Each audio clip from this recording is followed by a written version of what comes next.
زعلانه ان الناس كتير قوي بقى عندها مقاومه انسولين. هو احنا للدرجه دي اكلنا غلط؟ في مسبب لمقاومه الانسولين ناس كتير جدا مش بتاخد بالها منه، وهو موجود في اكلهم. الدهون المهدرجه من اهم اسباب الاصابه بمقاومه الانسولين، والسكر النوع الثاني، وكمان بتعلي الكوليسترول الضار في الجسم وبتسبب التهابات مزمنه، ودي موجوده في حاجات كتير جدا واحنا مش واخدين بالنا.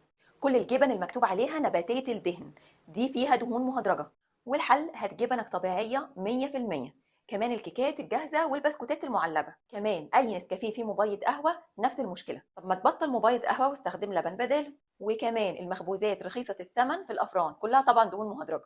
والله ما كنت عايزه اصدمك، بس كمان الايس كريم الجاهز كله دهون مهدرجه، اكيد مش هيعملوه لك حضرتك بكريمه طبيعي يعني عشان يكسب احسن. في وصفات كتيره جدا على النت بشوفها لطرق ايس كريم طبيعي بالفاكهه الطبيعيه، دي هتكون افضل مليون مره. وانواع كتيره جدا من السبريدز، اي حاجه بتتفرد على عيش دي غالبا بيبقى موجود فيها دهون مهدرجه. اقروا المكونات الاول، وهاتوا مثلا لو زبده فول سوداني هاتوها طبيعيه تماما عشان تطمنوا ان ما فيهاش اي دهون مهدرجه.